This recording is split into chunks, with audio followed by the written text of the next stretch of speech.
प्रिय भगतजनों, आइए श्री भक्तमाल के माध्यम से श्री चित्रकेतु जी की कथा सुनते हैं। सूरसेन देश में प्राचीन समय में चित्रकेतु नाम के एक राजा थे। बुद्धि, विद्या, बल, धन, यश, सौंदर्य, स्वास्थ्य आदि सब था उनके पास। उनमें उदारता, दया, क्षमा, प्रजावात्सल्यता आदि सद्गुण भी पूरे भरे पड़े थे। उनके सेवक नम्र और अनुकूल थे। मंत्री नीति निपुण तथा स्वामी भक्त थे। राज्य में भीतर बाहर कोई शत्रु नहीं था। राजा के बहुत सी सुंदर रानियां थीं। इतना सब होने पर भी राजा चित्रकेतु सदा दुखी रहते थे। उनकी किसी रानी के कोई संतान नहीं थी। वंश नष्ट हो जाएगा, इस चिंता से राजा को ठीक से निद्रा तक नहीं आती थी। एक बार अंगिरा ऋषि सदाचारी भगवत भक्त राजा चित्रकेतु के यहाँ पधारे। महर्षि राजा पर कृपा करके उन्हें तत्व ज्ञान देने आए थे, किंतु उन्होंने देखा कि मोहवश राजा को पुत्र पाने की प्रबल इच्छा है। ऋषि ने सोच लिया कि जब यह पुत्री वियोग से दुखी होगा तभी इसमें वैराग्य होगा और तभी कल्याण के सच्चे मार्ग पर चलने योग्य होगा। अतः राजा की प्रार्थना पर ऋषि ने त्वष्टा देवता का यज्ञ किया और यज्ञ से बचा अन्न देकर यह कह दिया कि इसको तुम किसी रानी को दे देना। महर्षि ने यह भी कहा कि इसमें जो पुत्र होगा वह तुम्हें हर्ष और शोक दोनों देगा। उस अन्न को खाकर राजा की एक रानी गर्भवती हुई। उनके पुत्र हुआ। राजा तथा प्रजा दोनों को अपार हर्ष हुआ। अब पुत्र स्नेहवश राजा उसी रानी से अनुराग करने लगे। दूसरी रानियों की याद ही अब उन्हें नहीं आती थी। राजा की उपेक्षा से उनकी दूसरी रानियों के मन में सोतिया डाह उत्पन्न हो गया। सब ने मिलकर उस नवजात बालक को एक दिन विष दे दिया और बच्चा मर गया। बालक की मृत्यु से मारे शोक के राजा पागल से हो गए। राजा को ऐसी विपत्ति में पड़ा देखकर उसी समय वहाँ देवर्षि नारद के साथ महर्षि अंगिरा भी आए। वे राजा को मृत बालक के पास पड़े देख समझाने लगे, राजन, तुम जिसके लिए इतनी दुखी हो रहे हो वह तुम्हारा कौन है? इस जन्म से पहले वह तुम्हारा कौन था? अब आगे यह तुम्हारा कौन रहेगा? जैसे रेत के कण जल के प्रवाह से कभी एकत्र हो जाते हैं और फिर अलग अलग हो जाते हैं, वैसे ही काल के द्वारा विवश हुए प्राणी मिलते और अलग होते हैं। यह पिता पुत्र का संबंध कल्पित है। ये शरीर न जन्म के पूर्व थे न मृत्यु के पश्चात रहेंगे। अतः तुम इनके लिए शोक मत करो। राजा को इन वचनों से कुछ सांत्वना मिली। उसने पूछा, महात्मन, आप दोनों कौन हैं? मेरे जैसे विषयों में फंसे मूढ़ बुद्धि लोगों को ज्ञान देने के लिए आप जैसे भगवत भक्त सिद्ध महापुरुष निस्वार्थ भाव से पृथ्वी पर विचरा करते हैं। आप दोनों मुझ पर कृपा करें, मुझे ज्ञान देकर इस शोक से बचाएं। महर्षि अंगिरा ने कहा, राजन, मैं तो तुम्हें पुत्र देने वाला अंगिरा हूँ और मेरे साथ ये ब्रह्मापुत्र देवर्षि नारद जी हैं। तुम ब्राह्मणों के और भगवान के भक्त हो, अतः तुम्हें क्लेश नहीं होना चाहिए। मैं पहले ही तुम्हें ज्ञान देने आया था। उस समय तुम्हारा चित्त पुत्र प्राप्ति में लगा था। अब तुमने पुत्र के वियोग का क्लेश देख लिया। इसी प्रकार स्त्री, धन, ऐश्वर्य आदि भी नश्वर हैं। इनका वियोग भी चाहे जब संभव है और ऐसा ही दुखदायी है। ये राज्य, गृह, भूमि, सेवक, मित्र, परिवार आदि सब शोक, मोह, भय और पीड़ा ही देने वाले हैं। ये सौपन के दृश्यों के समान हैं, इनकी यथार्थ सत्ता नहीं है। अपनी भावना के अनुसार ही ये सुखदायी प्रतीत होते हैं। द्रव्य, ज्ञान और क्रिया से बना इस शरीर का अभिमान ही जीव को क्लेश देता है। एकाग्रचित्त से विचार करो और एकमात्र भगवान को ही सत्य समझकर उन्हीं में चित्त लगाकर शांत हो जाओ। राजा को बोध देने के लिए देवऋषि नारद ने जीव का आह्वान करके बालक को जीवित कर उनसे कहा, जीवात्मन देखो, ये तुम्हारे पिता, माता, बंधु बांधव तुम्हारे लिए व्याकुल हो रहे हैं, तुम इनके पास क्यों नहीं रहते? जीवात्मा ने कहा, ये किस किस जन्म में मेरे माता पिता हुए थे। मैं तो अपने कर्मों का फल भोगने के लिए देवता, मनुष्य, पशु, पक्षी आदि योनियों में अत्यंत काल से जन्म लेता आ रहा हूँ। सभी जीव परस्पर कभी पिता, कभी पुत्र, कभी मित्र, कभी शत्रु, कभी सजातीय, कभी विजातीय, कभी रक्षक, कभी विनाशक, कभी आत्मीय और कभी उदासीन बनते हैं। ये लोग मुझे अपना पुत्र मानकर रोते क्यों हैं? शत्रु मानकर प्रसन्न क्यों नहीं होते? जैसे व्यापारियों के पास वस्तुएं आती हैं और चली जाती हैं। एक पदार्थ आज उनका है, कल उनके शत्रु का है। वैसे ही कर्मवश जीव नाना योनियों में जन्म लेता घूमता है।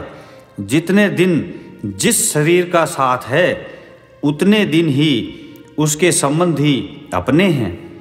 यह स्त्री, पुत्र, धन आदि का संबंध यथार्थ नहीं है। आत्मा न जन्माता है न मरता है। वह नित्य, अविनाशी, सूक्ष्म, सर्वाधार, स्वयं प्रकाश है। वस्तुतः भगवान ही अपनी माया के गुणों से विश्व में नाना प्रकार के रूपों में व्यक्त हो रहे हैं। आत्मा के लिए न कोई अपना है न कोई पराया है। वह एक है और हित अहित करने वाले शत्रु, मित्र आदि नाना बुद्धियों का साक्षी है। साक्षी आत्मा किसी भी संबंध तथा गुण दोष को ग्रहण नहीं करता। आत्मा तो कभी मरता नहीं, वह नित्य है और शरीर नित्य है ही नहीं। फिर ये लोग क्यों व्यर्थ रो रहे हैं? राजपुत्र का जीवात्मा इतना कहकर चला गया। उसकी बातों से सबका मोह दूर हो गया। मृतक का अंत्येष्टि संस्कार करके राजा शांत हो गए। उस बालक को विष देने वाली रानियों ने यह ज्ञान सुना, तब उन्हें बड़ा पश्चाताप हुआ। यमुना तट पर जाकर उन्होंने अपने पाप का प्रायश्चित किया। राजा चित्रकेतु ऋषियों के उपदेश से शोक, मोह, भय और क्लेश देने वाले दुस्त्यज ग्रह के स्नेह को छोड़कर महर्षि अंगिरा और देवऋषि नारद जी के पास जाकर उनसे भगवत प्राप्ति का साधन पूछने लगे। नारद जी ने उन्हें भगवान शेष का ध्यान तथा स्तुति मंत्र बतलाया। उपदेश करके दोनों ऋषि चले गए। राजा ने 7 दिन केवल जल पर रहकर एकाग्र चित्त से उस स्तुति रूप विद्या का अखंड जप किया। उसके प्रभाव से वे विद्याधरों के स्वामी हो गए। कुछ दिनों में राजा चित्रकेतु विद्या से, बल से, मनोगति के अनुसार भगवान शेष के समीप पहुंच गए। यहाँ उन्होंने सनंत कुमार आदि महर्षियों से सेवत संकर्षण भगवान के दर्शन किए। राजा ने प्रेम विहल होकर भगवान के चरणों में प्राणिपात किया और वे भगवान की स्तुति करने लगे। दयामय भगवान प्रसन्न हुए। उन्होंने चित्रकेतु को परम तत्व का उपदेश किया। तत्व ज्ञान का उपदेश करते हुए अंत में संकर्षण भगवान ने कहा, मनुष्य शरीर में ही ज्ञान की प्राप्ति होती है। जो मानव देह पाकर भी ज्ञान नहीं पाता, आत्मा को नहीं जानता, उसका फिर किसी योनि में कल्याण नहीं होता। विषयों में लगने से ही दुख होता है, उन्हें छोड़ देने में कोई भय नहीं है। अतः बुद्धिमान पुरुष को विषयों से निवृत्त हो जाना चाहिए। जगत के सभी स्त्री पुरुष दुखों को दूर करने और सुख पाने के लिए अनेक प्रकार के कर्म करते हैं, पर उन कर्मों में न तो दुख दूर हो पाते हैं और न सुख ही मिल पाता है।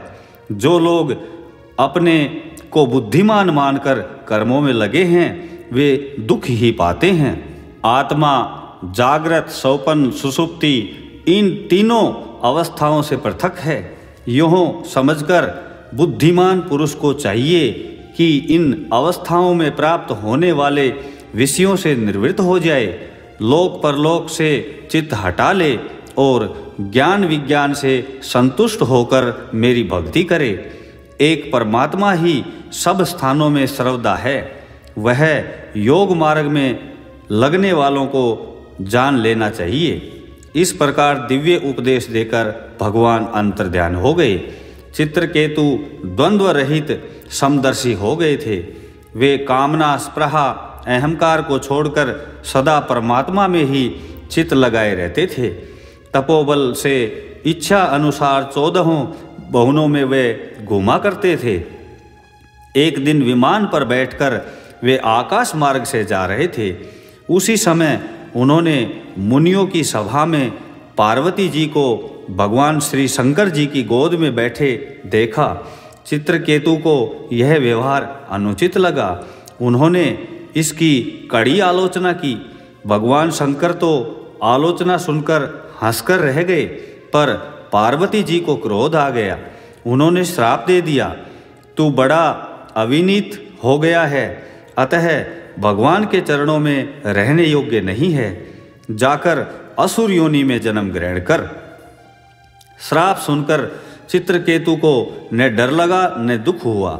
असुर योनि में भी सर्वव्यापी भगवान तो हैं ही, वे जानते थे। शिष्ट व्यवहार करने के लिए विमान से उतर पड़े और उन्होंने पार्वती जी के चरणों में प्रणाम करके कहा, माता, आपने जो श्राप दिया है उसे मैं सादर स्वीकार करता हूँ। मैं जानता हूँ कि देवता लोग मनुष्य के लिए जो कुछ करते हैं वह उसके कर्म अनुसार ही कहते हैं। अज्ञान से मोहित प्राणी इस संसार चक्कर में घूमता हुआ सदा सब कहीं दुख सुख भोगता ही रहता है। गुणों के इस प्रवाह में श्राप, वरदान, स्वर्ग, नरक, सुख, दुख कुछ भी वास्तविक नहीं है। स्वयं मायातीत भगवान अपनी माया से प्राणियों को रचते हैं और उनके सुख दुख, बंध, मोक्ष की व्यवस्था करते हैं। उन ईश्वर का न कोई अपना है न पराया है, न कोई प्रिय है न अप्रिय है। वे सर्वत्र समान और असंग हैं। जब उन सर्वेश्वर को सुख से प्रेम नहीं है तब क्रोध तो होगा ही कैसे। परंतु उनकी माया से मोहित जीव जो पुण्य पाप रूप कर्मों को करता है वे कर्म ही उसके सुख दुख आदि के कारण होते हैं। देवी, मैं श्राप से छूटने के लिए आपको प्रसन्न नहीं कर रहा हूँ। आपको मेरे वचन बुरे लगे, इसके लिए आप मुझे क्षमा करें। इस प्रकार क्षमा मांगकर चित्रकेतु विमान पर बैठकर चले गए। उनकी यह असंग स्थिति देखकर सबको बड़ा आश्चर्य हुआ। शंकर जी ने कहा, देवी, तुमने भगवान के दासानुदासों का महात्म्य देखा। भगवान नारायण के परायण भक्त किसी से भी नहीं डरते। वे स्वर्ग, नरक तथा मोक्ष में भी एक सी दृष्टि रखते हैं। भगवान की लीला से ही जीव देह धारण करके सुख दुख, जन्म मरण, श्राप, अनुग्रह का भागी होता है। जैसे रस्सी में अज्ञान से सर्प का भ्रम होता है, वैसे ही इष्ट अनिष्ट का बोध अज्ञान से ही है। भगवान के आश्रित भक्त ज्ञान वैराग्य के बल से किसी भी सांसारिक पदार्थ को अच्छा मानकर ग्रहण नहीं करते। जब मैं ब्रह्मा जी, सनंत कुमार, नारद, महर्षिगण तथा इंद्र आदि देवता भी परमेश्वर की लीला का रहस्य नहीं जान पाते, तब अपने को समर्थ मानने वाले शुद्र अभिमानी उन परम प्रभु का स्वरूप कैसे जान सकते हैं? उन श्री हरि का न कोई अपना है न पराया है, वे सबके आत्मा होने से सबके प्रिय हैं। फिर यह महाभाग चित्रकेतु उन्हीं भगवान का प्यारा भक्त है, उन्हीं की रुचि से चलने वाला है, शांत और समदर्शी है। मैं भी उन्हीं अच्युत का भक्त हूँ, अतः मुझको उस पर क्रोध नहीं आया। ऐसे शांत समदर्शी भगवत भक्त महापुरुषों के चरित्र पर आश्चर्य नहीं करना चाहिए। पार्वती जी का आश्चर्य इन वचनों से दूर हो गया। श्राप देने में समर्थ होने पर भी चित्रकेतु ने पार्वती को श्राप नहीं दिया था, उल्टे उसका श्राप स्वीकार करके क्षमा मांगी। इसी श्राप के फल से त्वष्टा में, यज्ञ में, दक्षिण अग्नि में वे वरत्रासुर के रूप में प्रकट हुए।